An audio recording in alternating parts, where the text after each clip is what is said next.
thought you was gonna sleep with your mama. That is just disgusting. Doting on a dog like that. That would be Okay, watch her. embarrassed. Okay, watch her when I stop. Do me more. Okay, and now watch her when I stop. To give me more Yeah, cuddle. absolutely disgusting. I want to hear something weird. I made a knife, and I still have it. I haven't sold it. I've offered it for sale. Breezy, get down for a minute, baby. Go on, lay down. And I've offered it for sale, and apparently nobody's interested in it maybe because it's blued, or people don't like the caddo. I don't know, but I still have it for sale, and I didn't have any knife orders for several days, and kind of got me to, I don't know, not feeling productive. So I started doing little projects around here that, didn't amount to much, like cleaning my garage floor. I have another project, putting a light up out by my gate and the bumper on my truck. And I hadn't realized how much I had fallen into this routine of having a purpose, coming out here and making knives. And it is what I want to do the rest of my life, make knives. This is the hobby that I've settled on forever. And, I've modeled my whole life around making knives. All my tools are for that now. I bought this trailer and this here just for making knives. And so I didn't have any knife orders, and starting to feel kind of not bad, but unproductive, like I didn't have a purpose. And it got me to thinking about that, having a purpose. And I think all humans, I think we all have that need in us to fulfill a purpose, to put something out into the world. And anyway, somebody ordered a knife, and instantly, I felt good again. So I'm fixing to cut one out. Somebody ordered a polished dinner skinner with stabilized wood mosaic pins, and I'm going to get started. And somebody else was inquiring about a neck knife. And here are the 3 patterns I have for neck knives. Those 3 there. This is actually my favorite because it sort of reminds me of the caddo, just scaled down. And I call that one raton. And but I have another pattern here. Oh, I have another pattern here that this is the dinner skinner, and this I got offline. It's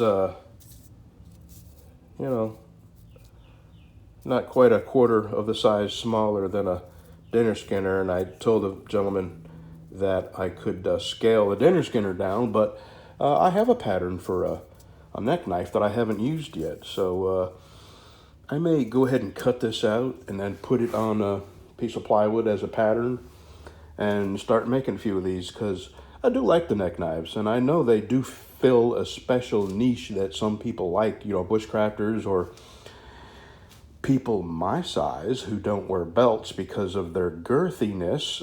I wear bib overalls, and sometimes a neck knife would be handy because I can't wear it on a belt. So anyway, I think I'll do that. I'll cut this out on a piece of plywood, and I'll make me a couple of these now and then. So for now, I'm going to make a dinner skinner, and I was, even though I had no orders, I was going to cut a Texas rumble out and a caddo, and if I'm very careful with my cuts, I can get a caddo and a Texas rumble out side by side with very little waste, just this corner. And that's really important when this steel is so expensive. It's like, oh, by now, I ordered this a while ago, so it's probably up to 55 or 60 bucks for this piece of steel. And then, you know, on top of that, you got to put shipping. So, alrighty. I'm going to cut out a dinner skinner, and I'm going to cut out a neck knife. It's not sold. I mean, the fellow I was talking to online, if you want this, you know, you could have this, but I'm going to go ahead and cut one out and just make one, just see what it looks like, and put it in a Kydex neck sheath. All right, there's the prototype neck knife. It's not my design. I copied that off the internet, but I got to give it a name. Here's the dinner skinner. I'm fixing a... Oh, and I'm going to start ordering smaller. See, I was ordering 2-inch wide so I could get a swamp rat out of it, but I'm not making swamp rats out of 1/8 inch anymore. This is 3/16, and I'm going to start making all my knives except the dinner skinner and the neck knives out of the 1/8 inch. So I can get away with ordering 1.5 inch instead of 2-inch, which will save a few dollars. Not much. Or I don't know how much I could save if I ordered the 3-inch. Let me see if I could. I'll tell you, I could just about. No, not quite. It's close, very close. But I bet you if I ordered 2-inch or 3-inch rather, I could probably get 2 side by side. Anyway, regardless, here we go. I'm going to cut a dinner skinner out.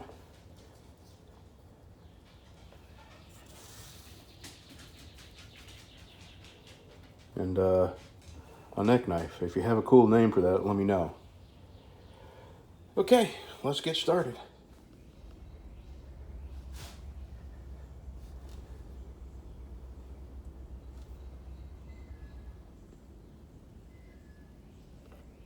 Dun dun dun.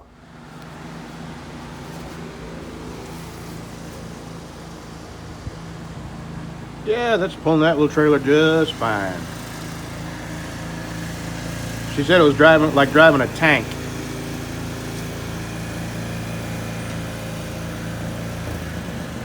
Okay, this is the wood that Ricky sent me. And this is hemlock. I just got it off the table saw. I cleaned up the sides and squirted it all up. This is hemlock from a house that was 100 years old. They tore down, and Ricky sent me some of the wood. 100 years old. I'm thinking that was his birth home. They built it when he was just a baby. And this came from a 150-year-old barn.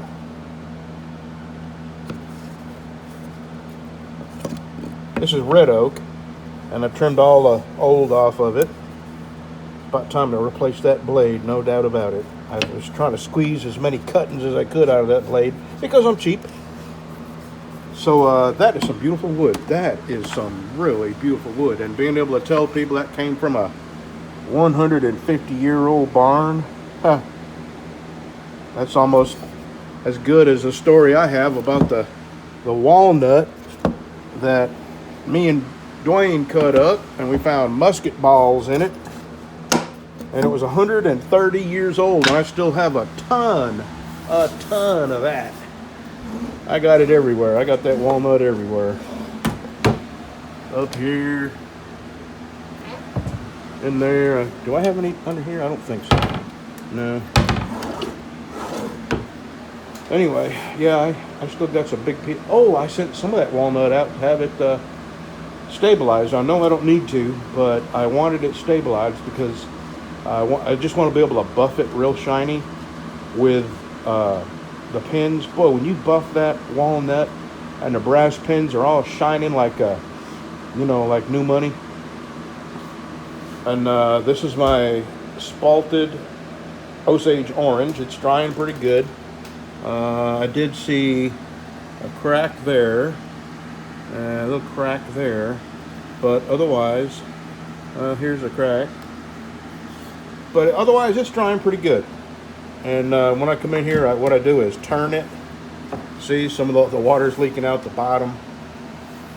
It won't be long, it'll be dry, completely dry, and I'll be able to have all this stabilized. But it's going to cost me, I sent a ton of walnut to have it stabilized. And that's probably going to cost me better than $100 to get it back. And this will probably be that plus maybe 125, 130, which is fine. I mean, this is, you know, fantastic wood. I can't wait to start using it, but still going to be a few months. Okay, move, baby. Move. Okay, this is a neck knife that I have started.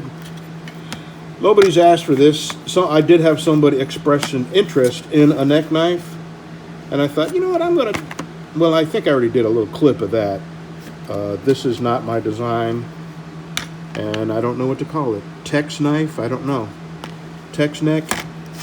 This is some, I believe that's bird's eye maple. And the back end of this is going to have a 1/4 inch hole in it for a lanyard. Get in there. Can't do nothing looking through the viewfinder. And the front will have a mosaic pin. It's going to be pretty. And I think I'm going to use, I have some flat dark earth.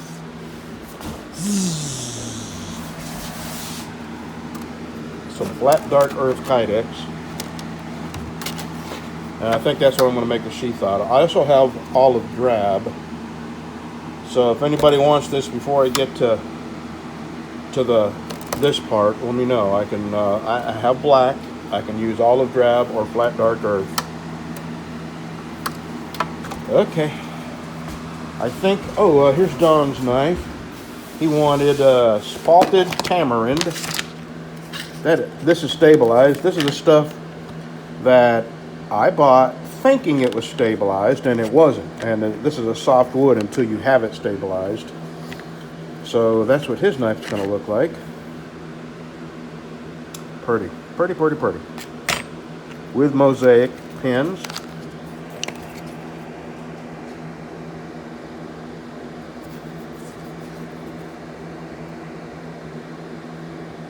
There we go. High polished.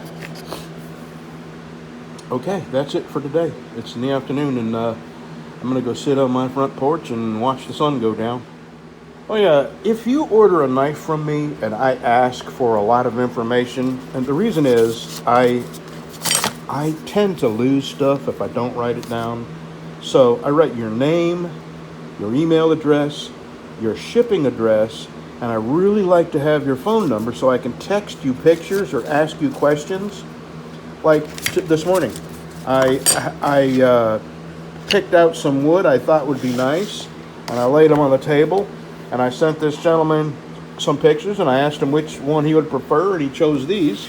So real quick, you know, it's just quick and easy to get a hold of people and send them a picture, and when I get to the sheath, I mean, as I progress, I'll send him a picture. And when I get to the sheath, I will send him a picture of the dye colors. What I have is all my dyes lined up with a piece of leather in front of them, dyed that color. And you can just look at the display and then look at the name on the bottle of what color it is and tell me what color you'd like your sheath. So, now I'm going in. I really mean it this time. Not in, but up there. Up there. I'm going to sit on that front porch, and he's going to sit there with me.